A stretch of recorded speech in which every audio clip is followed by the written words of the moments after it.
Queridos irmãos, queridos amigos, estamos de volta.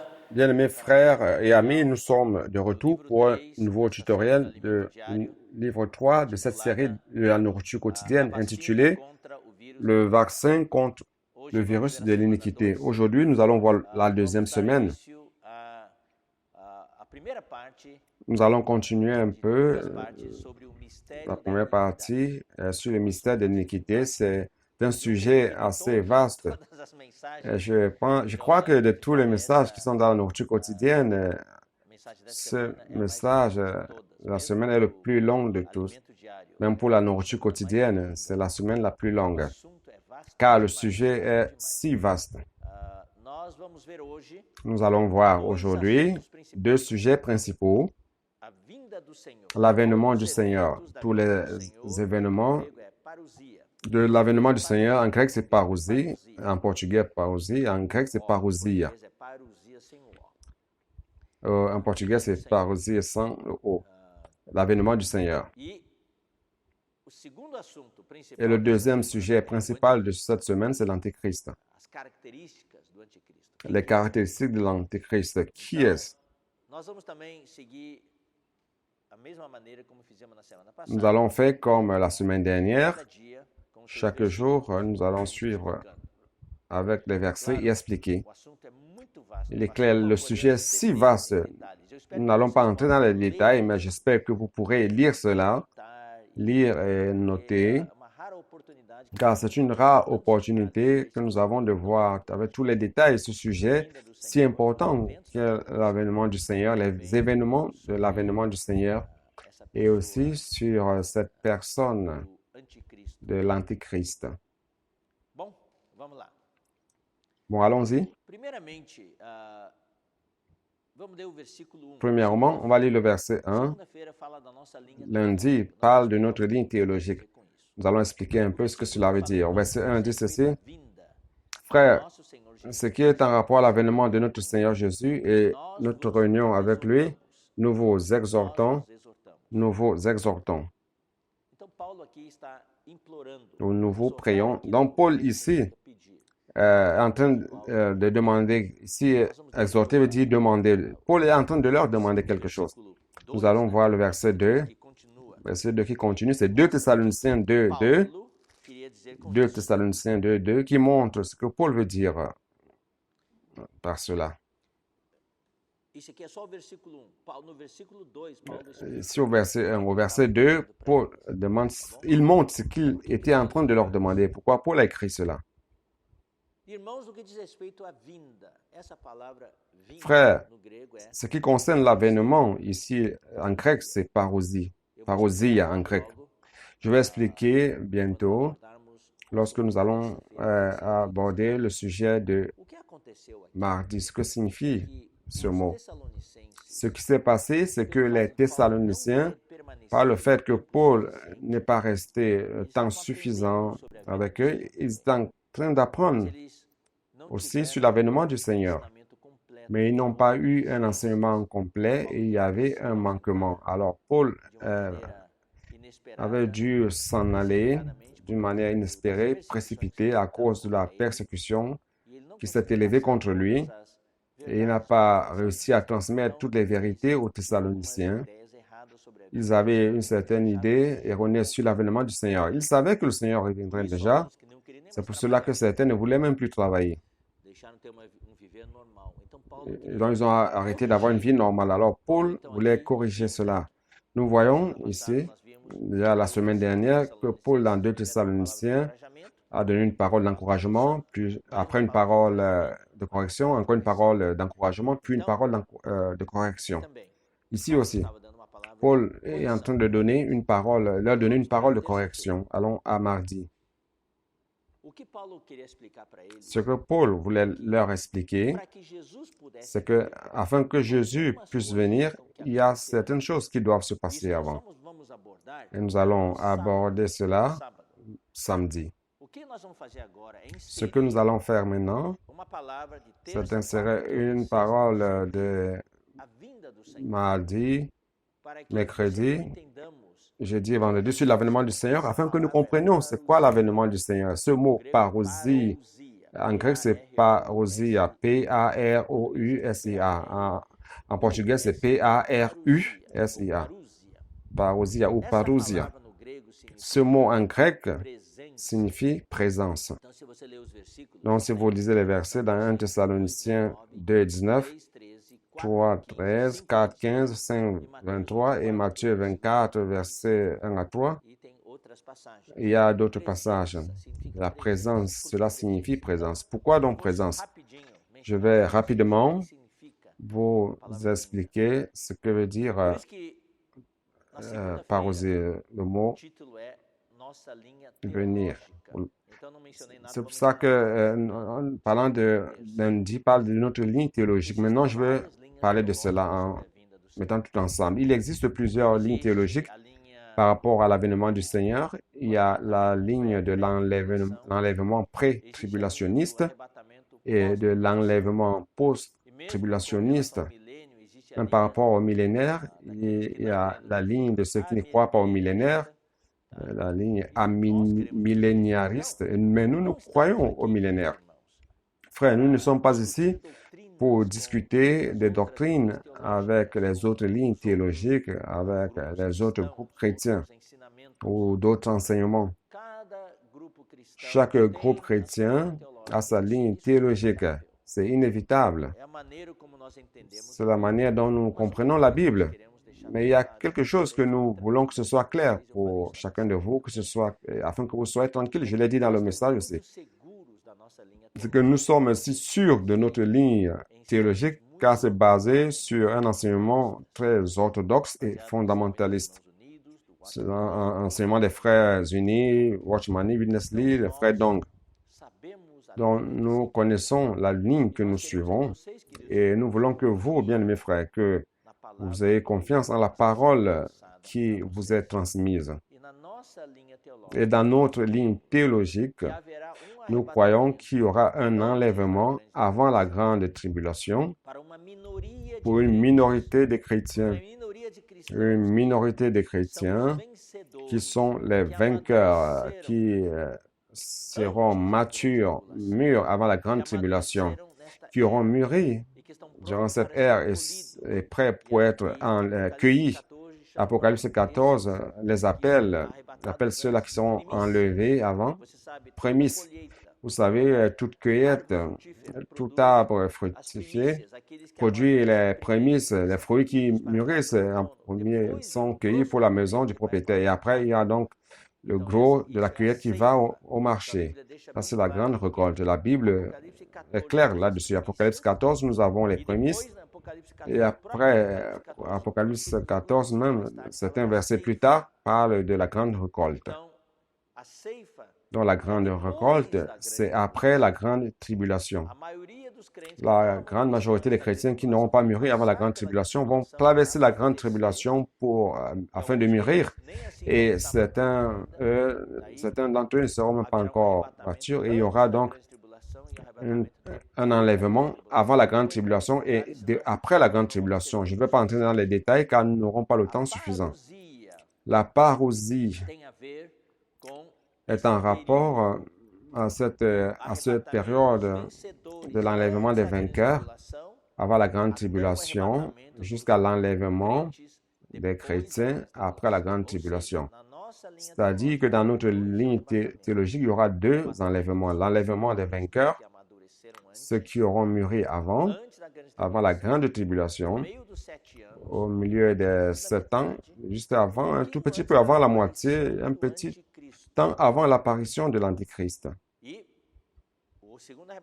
Et le deuxième enlèvement, c'est de la grande majorité des chrétiens. Ceux qui n'ont pas mûri avant vont traverser la grande tribulation et à la fin, ils seront enlevés. Et nous tous, nous allons nous rencontrer avec Christ dans les nuées pour le tribunal du Christ. Donc, c'est quoi la parousie du Seigneur? Parousie veut dire présence. Alors, qu'est-ce que c'est exactement? Selon la parole, les vainqueurs seront enlevés avant la grande tribulation. Seulement, ils seront enlevés selon la parole jusqu'au 3e ciel, jusqu'au trône de Dieu. C'est la seule opportunité que les chrétiens auront de visiter où Dieu habite dans l'autre dimension, au trône de Dieu. Donc, une fois là, immédiatement, il y aura une longue marche, une venue secrète de Christ, une descente du troisième ciel jusqu'aux nuées. Et cette descente va durer 3 ans et demi. Ça sera la descente de Christ avec ses vainqueurs.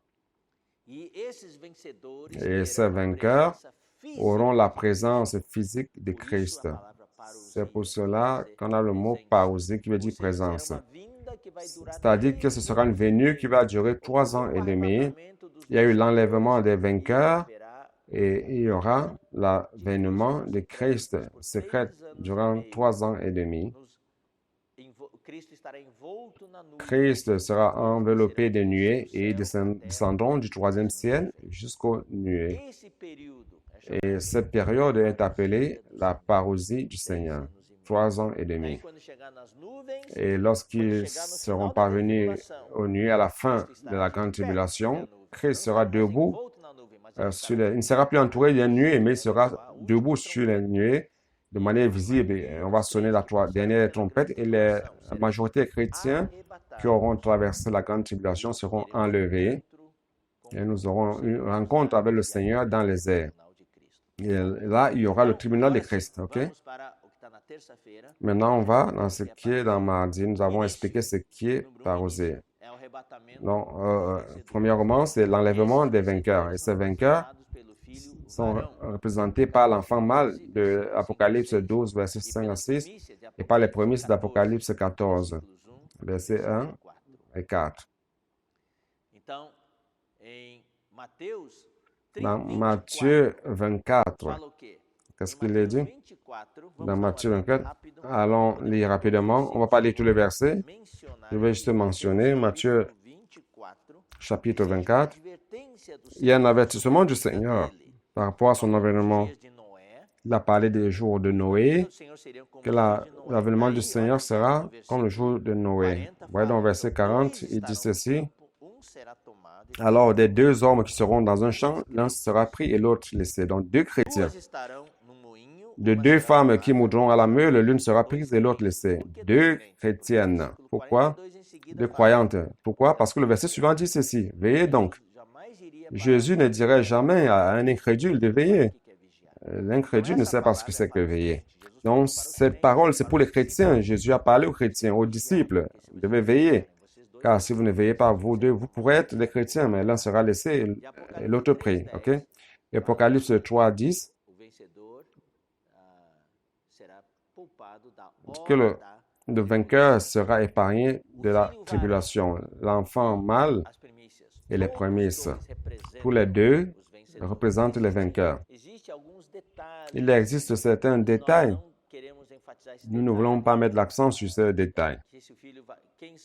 Qui sont les vainqueurs vivants lorsque le Seigneur viendra et les vainqueurs morts qui vont ressusciter. De toute façon, pour notre application, ce sont tous des vainqueurs. L'enfant mâle représente les vainqueurs sur l'aspect des guerriers, l'armée, ceux qui luttent pour le Seigneur. Pourquoi? Parce que lors de leur enlèvement, qui parlait d'Apocalypse 12, je vais lire avec vous. Il est nécessaire de lire ce verset. Verset 5. Elle enfanta un fils qui doit perdre toutes les nations avec une verge de fer. Et son enfant fut enlevé vers Dieu et vers où? Vers son trône. Donc, l'enlèvement de la majorité des chrétiens à la fin de la grande tribulation, c'est dans les nuées, à la rencontre du Seigneur dans les airs, dont les 2 destins sont séparés. Nous avons une base biblique pour affirmer cela. Cet enfant mâle sera enlevé jusqu'au trône de Dieu, jusqu'au 3e ciel. OK? Et au verset 7 à 9, il y a une bataille. Sur le trajet vers le ciel, il y aura un arrêt. Ils vont se joindre à Michel et ses anges pour combattre le dragon et ses anges. Le dragon et ses anges seront vaincus. Ils vont perdre leur domicile dans les lieux célestes et seront lancés sur terre. Je ne vais pas m'attarder dessus, mais je voudrais dire que cet aspect de l'enfant mâle, c'est un aspect guerrier, combattant de l'armée du Seigneur. Et les prémices, c'est l'aspect du plaisir du Seigneur. Les prémices d'Apocalypse 14 disent que, voici ceux qui, verset 4, ce sont ceux qui suivent l'agneau où qu'il aille. Les prémices, ce sont ceux qui sont pour le plaisir du propriétaire, pour le plaisir du Seigneur. Les prémices vont à la table du propriétaire. Donc, ceux qui ont la communion intime avec le Seigneur, qui sont connectés avec le Seigneur. Donc, ce sont les deux différents aspects de vainqueur. Mercredi, on va voir le deuxième événement. Le deuxième événement, c'est ce qui occupe la grande partie du temps. C'est la grande tribulation qui va durer 3 ans et demi. Et selon la Bible, nous avons plusieurs manières mathématiques de décrire cela. 3 ans et demi, ou 42 mois, ou 1260 jours, ou un temps, de temps et moitié de temps, ou un temps, 2 temps, et la moitié d'un temps. Un temps, c'est 1 an, 2 temps, 2 ans, ou de temps, 2 ans aussi, et la moitié d'un an, donc 3 ans et demi. Il y a plusieurs versets dans la nourriture quotidienne, vous pourrez lire. Commençant par les calamités naturelles de l'Apocalypse 6, nous avons le chapitre 8 aussi, plusieurs descriptions de ce qui va se passer par rapport au climat, calamités naturelles. Dans votre nourriture quotidienne, il y a un diagramme qui montre la dernière semaine de Daniel. Cette grande tribulation décrit avec détail cette dernière semaine de Daniel. Donc, nous avons 70 semaines de Daniel, c'est le diagramme que vous avez, un diagramme qui est très illustratif. J'espère que vous allez vous approfondir là-dessus. Nous avons plusieurs événements. Dieu a donné au peuple d'Israël un chronogramme de 70 semaines. 70 semaines années, c'est-à-dire 70 fois 7, 490 ans. Si vous voyez le diagramme, que dans votre nourriture quotidienne, vous allez voir certains événements, la partie supérieure, l'ordre pour réédifier Jérusalem et la construction de la réédification de Jérusalem sont 7 semaines, 49 ans. L'histoire confirme cela. À partir de la conclusion de l'édification de Jérusalem jusqu'à la mort de loin, jusqu'à ce que Jésus soit crucifié, seront 62 semaines, soit 434 ans. 434 ans. Et dès la mort de loin, à partir de là, Dieu a arrêté ce chronogramme. Et il a inséré l'ère de la grâce, l'ère de l'Église. Nous avons l'ère d'Église qui est indéfinie. Nous ne connaissons pas la durée. C'est l'histoire d'Israël dont a été interrompue. Et à la fin, nous croyons que ça s'approche déjà. Dieu va réactionner, il va réactiver le chronomètre. Et la dernière semaine va commencer à être active. Donc, en entrant dans la dernière semaine, ce sera les derniers 7 ans. Il y aura 3 ans et demi où un grand politique charismatique avec une capacité extraordinaire pour apporter la paix sur terre. Et lorsque tout le monde va relâcher à la moitié de 7 ans, il sera blessé à mort et il va ressusciter et devenir l'antéchrist, la bête. Nous avons déjà parlé de cela un peu la semaine dernière. Et nous aurons 3 ans et demi de la grande tribulation. Dans votre diagramme est représenté par la lettre GT, grande tribulation, le règne de l'Antichrist. Lisez les versets de Daniel 9, 24 à 27. Tous les événements mentionnés dans Daniel sont dans ce diagramme. Allons à jeudi. Jeudi, nous allons voir le 3e au 6e événement de la parousie du Seigneur. 3e événement, Christ descend dans les airs. Christ descend dans les airs.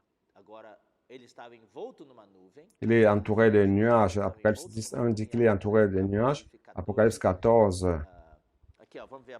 Allons voir Apocalypse 10. Un qui dit ceci. Je vis un autre ange puissant qui descendait du ciel enveloppé d'une nuée. Apocalypse 14, il est sur les nuées. Mais Matthieu 24, 30 dit aussi que l'avènement du Fils de l'homme sur les nuages. Donc, Christ descendant des airs jusqu'aux nuées. Et il y aura 4 événements la quatrième trompette sera sonnée et il y aura l'enlèvement de la grande majorité des chrétiens dans les airs. C'est ce qui est dans 1 Thessaloniciens 4, 15 à 17. Et que vous avez aussi suivi dans le tutoriel antérieur et dans la nourriture quotidienne, la parole donnée par le frère André, donc 1 Thessaloniciens 4, 15 à 17. Et après, on a le cinquième événement, juste après que la grande majorité des chrétiens est enlevée dans les airs, à la rencontre du Seigneur dans les nuées, il y aura le tribunal du Christ, 2 Corinthiens 5, 10. Afin que nous soyons tous jugés. Ceux qui seront des vainqueurs entreront dans la gloire du Seigneur dans le royaume.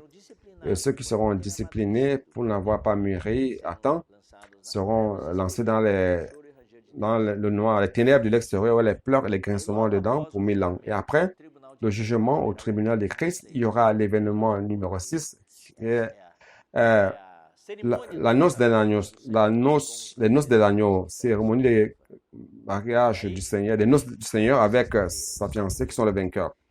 Et le sixième événement, septième événement, après le nuage, le mariage, Christ avec sa fiancée dans les nuées, il y aura donc la clôture de la parousie du Seigneur. Ici, je suis avec les 5. Il descendra donc avec sa fiancée, qui sont les vainqueurs, qui est vêtue de fin lin. Ils sont vêtus pour les noces, mais ils vont à la guerre. Christ et ses vainqueurs iront à la bataille de Armageddon, qui est dans Apocalypse 19, 11 à 21. Et après la bataille d'Armageddon, à la fin du verset 21, nous voyons que l'Antichrist et le faux prophète seront lancés dans le lac de feu, directement, sans jugement, directement. Ils sont les deux qui vont inaugurer le lac de feu et toute l'armée de l'Antichrist seront tués et jetés dans le Hadès. Et c'est après le millénaire, grand trône blanc, qui seront jugés. Et en Matthieu 24, 31, il y aura le deuxième événement de l'apparition de Christ ici sur terre.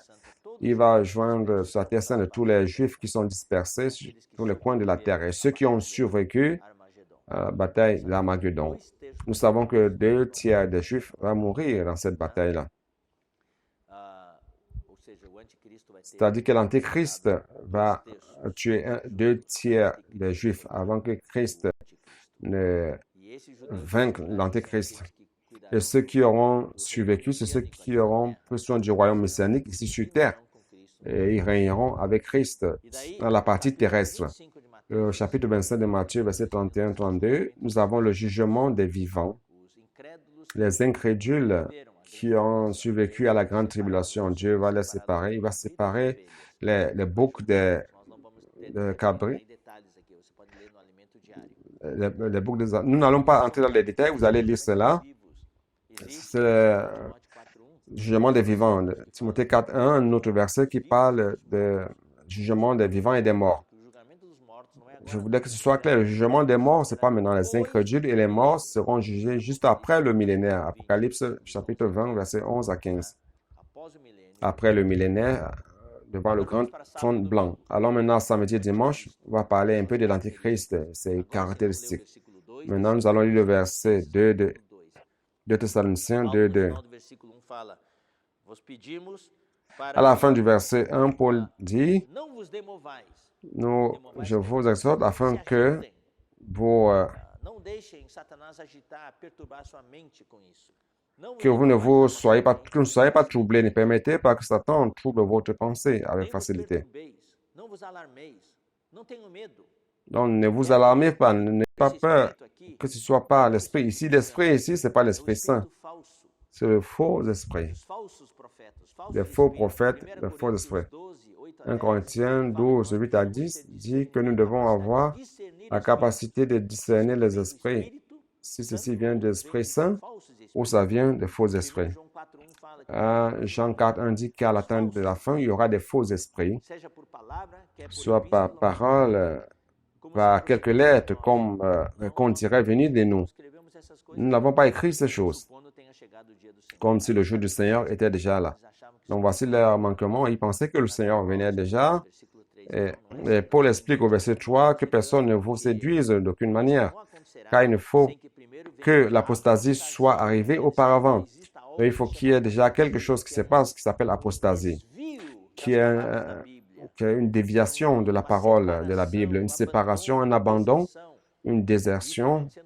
Et cela se passe aujourd'hui. Ça a été dit d'une manière claire par le frère Pedro dans ses messages.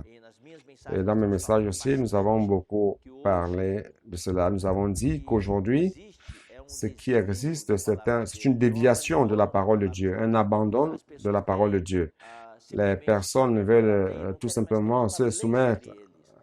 Ils veulent changer la loi, ils ne veulent qu'il n'y ait pas de loi sur eux. Vous savez que la constitution de la majorité des pays se base sur la Bible.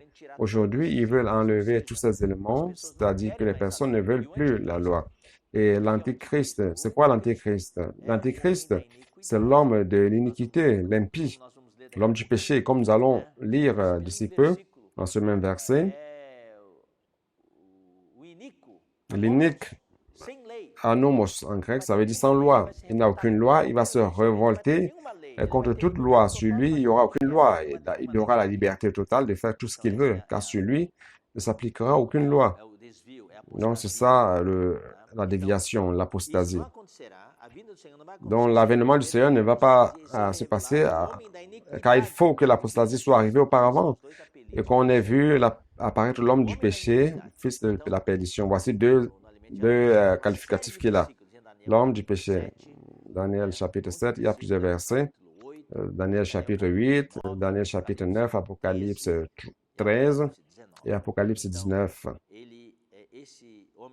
Cet homme du péché, l'iniquité, c'est l'Antéchrist. Il n'y aura aucune loi sur lui. Il aura une liberté totale. Et il prépare déjà le monde pour cela. C'est pour ça qu'il existe beaucoup de rébellions aujourd'hui, principalement parmi les enfants. J'ai un grand fardeau par rapport aux parents. Nous devons prêter très attention, car sinon nos enfants seront des proies faciles de l'Antichrist. Donc, quand on a vu paraître l'homme du péché, le fils de la perdition, on a plusieurs versets qui montrent pourquoi il est appelé fils de perdition, quand il sera détruit par Christ à la bataille d'Armageddon. Dans l'Antichrist, dans la Bible, révélée dans le livre de Daniel, plusieurs versets, comme nous avons mentionné, dans 2 Thessaloniciens, chapitre 2, et dans Apocalypse, chapitre 13, principalement, et dans d'autres chapitres aussi. L'Antéchrist reçoit plusieurs titres. Nous vous avons montré aussi un tableau comparatif entre les visions et prophéties de Daniel. Dans la colonne du tableau, dans les colonnes, nous avons les visions de Daniel. La vision de Daniel, chapitre 2, 7, 8, 9 et 11. Et au niveau des lignes de ce tableau, nous avons l'interprétation, l'Empire babylonien, Médo-Perse, gréco-macédonien, l'Empire romain et de l'Antichrist. Et à la fin, à la dernière ligne, nous avons les caractéristiques de l'Antichrist comparées aux visions de Daniel. Donc, ce tableau est un tableau qui a été préparé, qui illustre d'une manière complète toute l'histoire humaine, tout ce que la Bible considère comme histoire humaine, et aussi de la révélation de l'Antichrist. Donc, l'Antichrist a plusieurs titres. Il a 7 titres. Le premier titre qu'il a, c'est le 4e animal de Daniel 7. Et la petite corne de cet animal. Son deuxième titre, c'est la petite corne de Daniel 8. Le troisième titre, il est le prince de Daniel 9. Quatrième titre, il est le roi du nord de Daniel 11. Tout cela, c'est dans ce tableau comparatif. Dans le 5e titre, il est la bête de Apocalypse 11, le 4e animal de Daniel 7.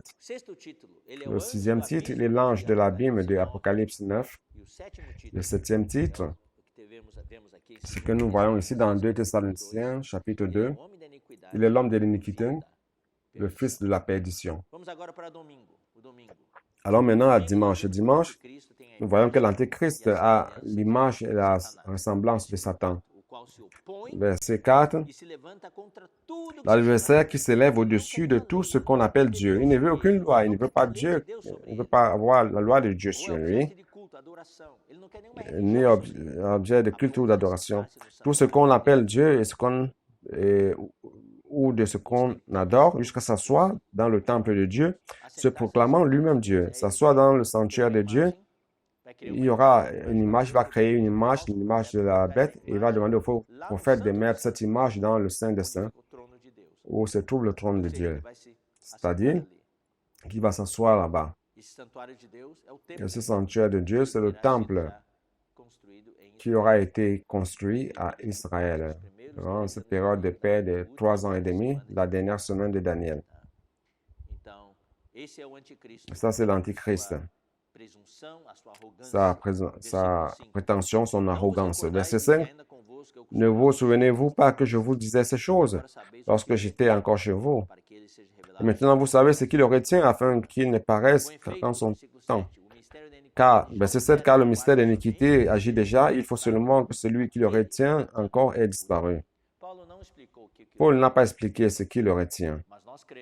Mais nous croyons, je l'ai déjà dit, le frère Pedro l'a parlé avec plusieurs détails dans son message, nous croyons que ce qui retient l'Antéchrist, c'est la loi de Dieu. C'est la loi humaine aussi, car aujourd'hui, la loi humaine est basée sur la loi de Dieu. Aujourd'hui, il veut l'enlever. Et s'il l'enlève, exactement, c'est cette loi-là qu'il l'enlève. Et lorsqu'il n'y aura plus la loi de Dieu, lorsqu'il n'y aura plus le standard de la parole de Dieu, alors l'Antichrist sera libre. Mais tant qu'il y a encore le standard moral, la conscience humaine, l'Antichrist n'a pas possibilité d'agir. Mais lorsque la loi de Dieu s'en ira, ou c'est-à-dire lorsque les gens ne voudraient plus suivre la parole de Dieu sera toujours là. Il y a certains qui disent que ce qui le retient, c'est l'Esprit Saint qui sera enlevé de la terre. Nous ne suivons pas cette ligne. Certains disent que c'est l'Église. Nous savons que ce n'est pas le cas, car l'Église sera ici pendant la grande tribulation, la grande partie, seuls les vainqueurs seront enlevés. Donc nous croyons que c'est la loi qui le retient, la loi basée sur la parole de Dieu. Les 10 commandements, la loi morale, la loi de la conscience.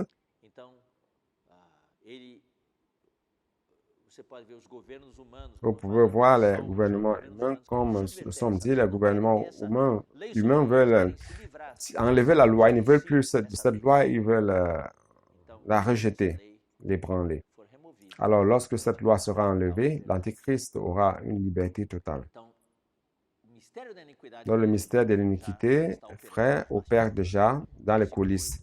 Verset 8. Et alors paraîtra l'impie que le Seigneur Jésus détruira, l'homme d'iniquité, le Seigneur Jésus détruira par le souffle de sa bouche et qu'il anéantira par l'éclat de son avènement. C'est pour cela qu'il est le fils de la perdition. À la bataille d'Armageddon, il sera tué et jeté avec le faux prophète dans le lac de feu. Bien, mes frères, c'est ce que nous avons pour aujourd'hui. Nous ne sommes pas ici pour discuter des doctrines. C'est notre ligne théologique et nous croyons que c'est la plus sûre de toutes. Pourquoi nous présentons cela? Est-ce que c'est par curiosité tout simplement? Non. C'est pour que vous et moi, et nous devons présenter cela aux frères. Vous qui lisez la nourriture quotidienne, rappelez-vous de cela.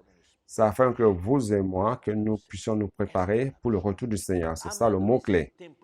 Mûrir, attendre durant cette terre de grâce, tandis que nous sommes encore ici.